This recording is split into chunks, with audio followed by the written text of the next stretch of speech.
সুবহানাল্লাহ, আলহামদুলিল্লাহ খুব বড় তাসবিহ। সুবহানাল্লাহি ওয়া বিহামদিহি সুবহানাল্লাহিল আযীম। নেকির পাল্লাই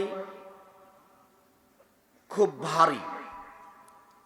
আল্লাহ রাসূল বলছেন, কালিমাতানে, দুইটি শব্দ, খাফিফাতানে আলাল লিসানে, মুখে উচ্চারণে হালকা, সাকিলাতানে ফিল মিজানে, দাঁড়ি পাল্লাই ভারী, হাবিবাতানে এলার রহমানে, রহমানের নিকটে খুব প্রিয়।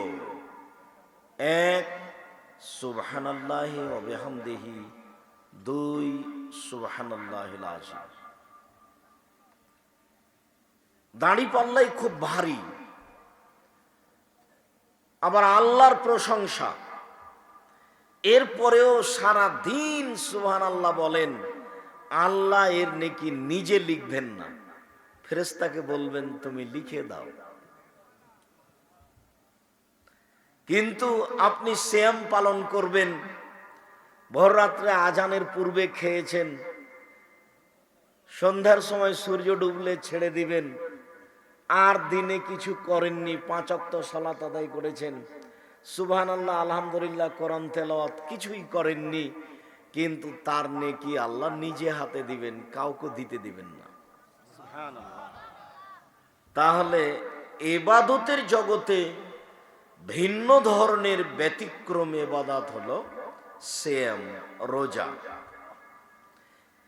এর পরেও যদি সালাত না থাকে, তাহলে সিয়ামের মতো ইবাদতকে আল্লাহ কেটে দিবেন, রোজার মতো ইবাদতকে আল্লাহ কেটে দিবেন, অথচ তার নেকি নিজে হাতে দিবেন। সালাত না থাকার কারণে সিয়াম কাটা গেল।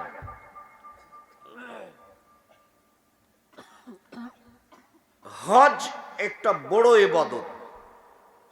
রাসূল সাল্লাল্লাহু আলাইহি ওয়াসাল্লাম বলেন যে মানুষের যদি হজ কবুল হয়ে যায়, তাহলে রাজা ইয়াউমিন, সে সেই দিনের মতো হয়ে ফিরে আসে যেদিন তার মা তাকে জন্ম দিয়েছে, নিষ্পাপ হয়ে ফিরে আসে, কোনো পাপ থাকে না। এরপরেও যদি ও সালাত আদায় না করে, তাহলে হজের ইবাদতকে আল্লাহ কি করবেন? কেটে দিবেন। তাহলে ইবাদতের জগতে সবচেয়ে ভিন্ন ধরনের ব্যতিক্রম ইবাদত হচ্ছে সালাত।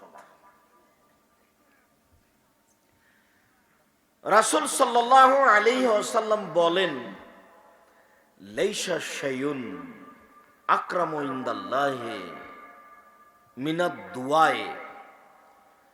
আল্লাহর নিকটে সবচেয়ে প্রিয় কাজ দোয়া করা, প্রার্থনা করা, কিছু চাওয়া। আল্লাহ তুমি আমার ভ্যানটার ব্যবস্থা করে দাও, এর নাম চাওয়া। আল্লাহ আমার বাড়ি ঘর নেই, তুমি 5 শতক জমির ব্যবস্থা করে দাও, এর নাম চাওয়া। আল্লাহর কাছে চাওয়া আর মানুষের কাছে চাওয়ার মধ্যে পার্থক্য আছে। আপনাদের এইটা গ্রামের নাম কি? লক্ষ্মী কলা। তো এই গ্রামের একটা ধনী মানুষের কাছে কালকে টাকা চেয়ে নিয়ে এসেছেন, আপনার ছেলের হাত ভেঙে গেছে বলে খুব অনুরোধ করে 5,000 টাকা কর্জ নিয়ে এসেছেন যে মেডিকেলে নিয়ে যাবেন। কালকে দিয়েছে 5,000। আজকে আবার কি যেন একটা দুর্ঘটনা হয়েছে, সে আবার গেছেন যে ভাইজান আমি খুব বিপদে পড়েছি আজকে, তা আবার 3,000 টাকার জন্য এসেছি। তখন উত্তর বলবে, তোর জন্য কি টাকা বানাই? এটা হলো মানুষের চরিত্র। একটা ফকির যদি 2 দিন 3 দিন আপনার বাড়িতে আসে, তাহলে ফকিরের উপর আপনি বিরক্ত হয়ে যাবেন। কালকে তুই আসিসনি, কালই তো তোর হাতে টাকা দিলাম, এর আগেও তো একদিন দিয়েছি, তার মানে আপনি বিরক্ত হয়ে গেলেন। মানুষের কাছে চাইলে মানুষ বিরক্ত হয়, আর আল্লাহর কাছে না চাইলে আল্লাহ রাগান্বিত হন। দুইটা দুই রকম। মাল্লাম ইয়াসালিল্লাহ ইয়াগজাব আলাইহি, যে আল্লাহর কাছে চায় না, আল্লাহ তার উপরে রাগ করেন। আর যে যত চায় তার উপরে তত খুশি, যে যত চায় তার উপরে তত খুশি।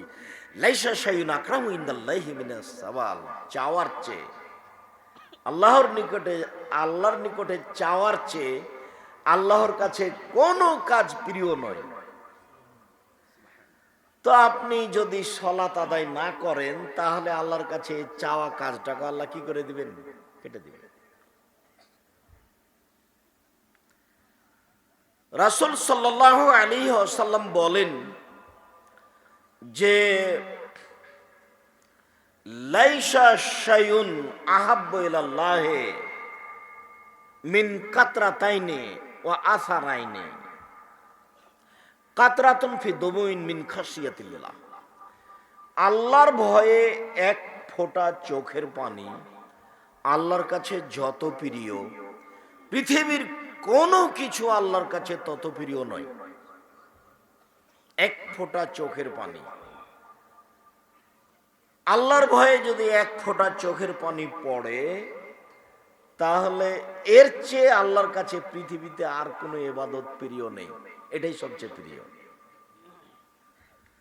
রাসূল সাল্লাল্লাহু আলাইহি ওয়াসাল্লাম বলেন লাই ইয়ালিজার রাজুলুন নারা বাকা মিন খাশিয়াতিল্লাহ হাত্তা ইয়ালিজাল লাবানু ফি দারে। গাভীর বাট ওলান থেকে দুধ বের করে ভিতরে ঢোকানো যেমন অসম্ভব, আল্লাহর ভয়ে কাঁদে যে তার জাহান্নামে যাওয়া তেমনি অসম্ভব। এই কথা মুহাম্মদ সাল্লাল্লাহু আলাইহি সাল্লাম বলেন। গাভীর বাট ওলান থেকে চাপ দিয়ে দুধ বের করে ঢোকানো যাবে? এটা একটা অসম্ভব কাজ। তাহলে রাসূল বলছেন যে আল্লাহর ভয়ে কাঁদে তার জাহান্নামে যাওয়াও এরকমই অসম্ভব। আপনার যদি সালাত না থাকে তাহলে এত বড় ভালো কাজটা আল্লাহ কেটে দিবেন। ইবাদতের জগতে সবচেয়ে দামি, শক্তিশালী, পাওয়ারফুল, ক্ষমতাধর ইবাদত হলো দান। ইবাদতের জগতে দানের চেয়ে শক্তিশালী কোনো ইবাদত নেই। বুঝলাম যে সবচেয়ে দামি ইবাদত সিয়াম, রোজা। এরপরেও সিয়াম রোজা শুধু আপনার উপকার করবে, অন্য কারো উপকার করতে পারবে না। বুঝলাম যে এক ফোঁটা চোখের পানি আল্লাহর কাছে সবচেয়ে বেশি প্রিয়। এরপরেও এক ফোঁটা চোখের পানি শুধু আপনার উপকার করবে, আর একজনের উপকার করতে পারবে না। বুঝলাম যে সালাত একেবারেই ভিন্ন ধরনের ইবাদত, নামাজ, সালাত। এরপরেও সালাত শুধু আপনার উপকার করতে পারে, অন্য কারো করতে পারে না। কিন্তু দান এমন শক্তিশালী ইবাদত যে আপনার থেকে আরো অন্যের উপরেও ক্ষমতা প্রয়োগ করতে পারে। দান করলেন আপনি আপনার বাপের নামে, আপনিও নেকি পেলেন, আপনার বাপের কবরের শাস্তি বন্ধ হয়ে গেল। এই কথা আল্লাহ রাসূল বলছেন, ইন্না সাদকাতা তুতফিউ হাররাল কুবুরে, নিশ্চয় দান কবরের শাস্তিকে বন্ধ করে দেয়। রাসূল সাল্লাল্লাহু আলাইহি ওয়াসাল্লাম বলেন, ইন্না সাদকাতা সিররে তুতফিউ গাযাবার রাব্বে, নিশ্চয় গোপন দান আল্লাহর রাগ, ক্রোধকে মিটিয়ে দেয়। ও লোক সালাত আদায় করেনি, ও পাপ করেছে, কিন্তু যখন ও দান করে তখন আল্লাহর রাগটা মিটে যায়, কমে যায়, থাকে না। এটার নাম দান। দান খুব শক্তিশালী ইবাদত, যার কারণে কোরআন মাজিদে যেখানে যেখানে আল্লাহ আপনার রুজির কথা বলেছেন, যে শোনো আমি তোমাকে রুজি দিই জমি চাষের মাধ্যমে, আমি তোমাকে রুজি দিই ব্যবসার মাধ্যমে, আমি তোমাকে রুজি দিই চাকরি মাস্টারির মাধ্যমে, আমি তোমাকে রুজি দিই গরু ছাগল মুরগি লালন পালনের মাধ্যমে। যত মাধ্যমে তুমি রুজি উপার্জন করো সবই আমি দিয়েছি। অতএব তুমি যে রুজি উপার্জন করো সেখান থেকে কিছু আল্লাহর রাস্তায় দান করে দাও, ফকির মিসকিনকে দাও। এটা জাকাত নয়, এটা জাকাত তো ভিন্ন। জাকাত তো আপনাকে পিটিয়ে আদায় করে নেবে না পারলে, না দিলে। ওটা যদি ইসলামের ক্ষমতা থাকে তাহলে আপনার বাড়ি আসবে, আপনার হাতে রশি দিয়ে খুঁটির সাথে বেঁধে পিটাবে আর বলবে যে জাকাত দে। দেরি করছিস কেন? ওটার ক্ষমতা নাই, সেই জন্য আপনাকে কিছু বলে না। জাকাত তো আপনি দিতে বাধ্য। এখানে জাকাতের কথা নেই, দান, স্বাভাবিক দান। ফকির মিসকিনকে ওভাবে মাফ করো এ কথা বলেন কেন? আজ থেকে বলে দিবেন, এই ছেলে এই তোমাকে বলছি, আজ থেকে তোমার মাকে বলে দিও। মুরব্বী আপনাকে বলছি, আপনার স্ত্রীকে বলে দিবেন আজ থেকে, আজকের পর থেকে ব্যতিক্রম হয় নাই জানো। বাড়ি থেকে বের হলে শেরপুর বাজারে যাবেন, বগুড়া যাবেন, ঢাকা যাবেন, বউকে বলে দিবেন, তুমি তোমার মাকে বলে দিও, আম্মা 50টা 100টা টাকা আমাকে খুচরা দেন তো। 500 টাকার নোট খালি পকেটে থাকে, ফকির যখন আসে তখন খালি বলি মাফ কর, মাফ কর। 500 টাকা দেওয়াও যায় না। তো আপনি কিছু টাকা দিয়ে দিবেন খুচরা। আমাকে খালি ফকিরের কাছে ক্ষমা চাইতে হয়। ফকিরের কাছে আমি এত ক্ষমা চাইতে পারবো না আম্মা, আপনি আমাকে 50টা 100টা টাকা খুচরা দিবেন, যতবার আসবে ততবার দেব, যতবার আসবে ততবার দেব। ফকির ফিরে যাবে কেন? এই কথা আপনাকে আমি অনেক দিন থেকে বলছি। আর আপনি ওই 100-150 চাউল রান্না করবেন না, আপনার মা যত চাউল রান্না করতো ততটি রান্না করবেন, হাফ কেজি 1 কেজি। সারা দিন ফকিরে খাবে, ছেলে মেয়ে খাবে, রাতে গরুতে খাবে। এই কোন স্বভাব হলো যে 1-150 চাউল রান্না করেছেন, তারপর মেহমান এসেছে, তখন বলছে যে দুপুরের সময়তে তাহলে মেহমানকে খেতে দিলে কি করবা? তাহলে তো আমাদের আর থাকে না, এক কাজ করো, চানাচুর বিস্কুট দিয়ে বিদায় করে দাও। এই স্বভাব কেন? বেশি করে রান্না করতে হবে, মেহমানকে খাওয়াতে হবে। আর যুবক, আমি তোমাকে তো বলেছি, তোমার বউ তো বুঝে না, তোমার বউয়ের তো স্বভাব ভালো নয়, তোমার বউ তো মেহমান দেখলে ভয় পায়। তোমার বলা উচিত, তোমার বউকে তুমি বলে দিও, আম্মা আপনি আমার সাথে থাকবেন খাবেন, আব্বা আপনি আমার সাথে থাকবেন খাবেন। আমার যত বোন আছে, বোনের ছেলে মেয়ে যারা আসবে তারা আমার সাথে খাবে থাকবে। আমার বাপের বন্ধু বান্ধব যত আত্মীয় স্বজন আছে, বংশীয় হোক আর আত্মীয়তার সাথে হোক, সব আমার বাড়িতে আসবে থাকবে খাবে, চিন্তা করবেন না, আপনি আমার সাথে থাকেন। তোমার বউয়ের স্বভাব তুমি জানো না? যে তোমার বড় বোনের ছেলে এসেছে কাল, তো তোমার বউ নাক সিটকানি দেয়। আজকে দেখছি তোমার ছোট বোনের ছেলে এসেছে, তো তোমার বউ বলছে যে তোমার বোনের ছেলেরা কি দিন রাত খাওয়াবো, আজকে বড়টা কালকে ছোটটা। তখন নিরুপায় হয়ে পরিস্থিতি দেখে তখন তোমার মা তোমাকে আর তোমার বউকে বলছে, থাক মা তোমরা ভিন্ন হয়ে খাও, আমার নাতি নাতনি অনেক আছে, প্রতিদিন আসবে, তোমরা এত রান্না করে দিতে পারবে না, আমি বৃদ্ধা মানুষ, যেভাবে করি সেভাবে আমি নাতি নাতনি খাওয়াবো। তোমাকে তো ভারী লাগছে, কিন্তু তোমার মা তো আর ভারী করতে পারবে না।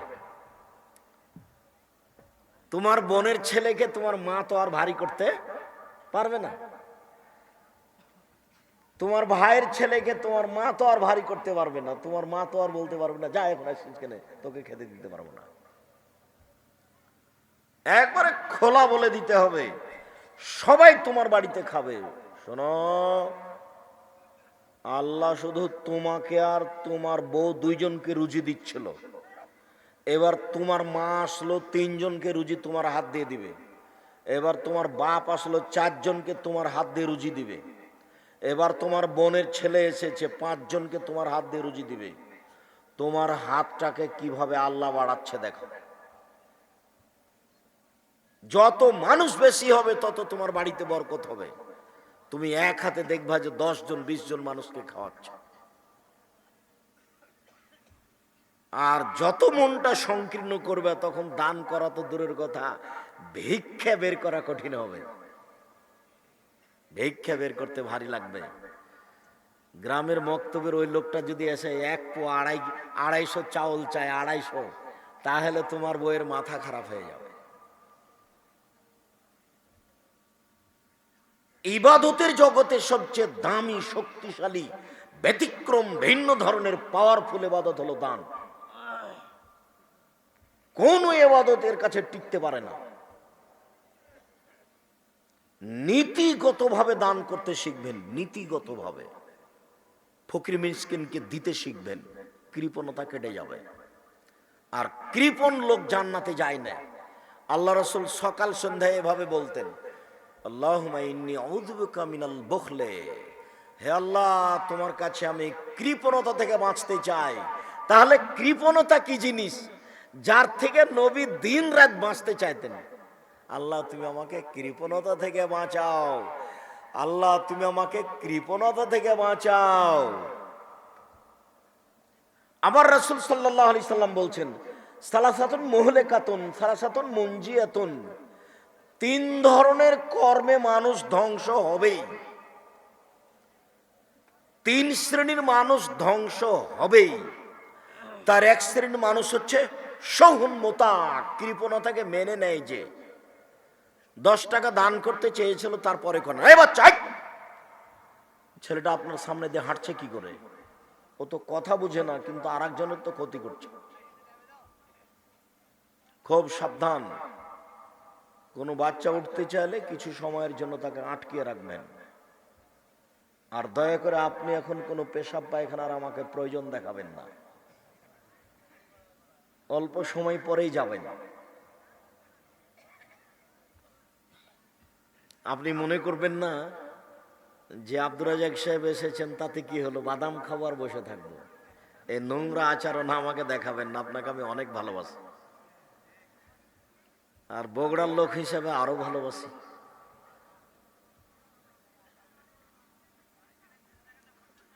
দিনরাতি বলে আসছি যে এখন তো 90 মানে 91 হয়ে গেল, মানে 21 হয়ে গেল, মানে 31 বছর থেকে বক্তব্য দিচ্ছে। 31 বছর থেকে,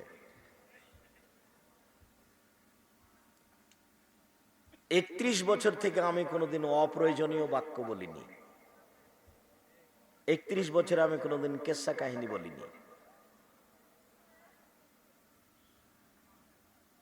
31 বছরে আমি কোনোদিন কাউকে নিন্দা করে কথা বলিনি। 31 বছর আমি জনগণকে হাসিয়ে কথা বলতে হবে এরকম কোনো পরিবেশ আমার কাছে আসেনি। 31 বছরে আমি কোনোদিন মানুষের কাছে পথ খরচ পাথেও চাইনি। কেউ প্রমাণ করে দিতে পারলে সেদিন থেকে আর বক্তব্য দেব না।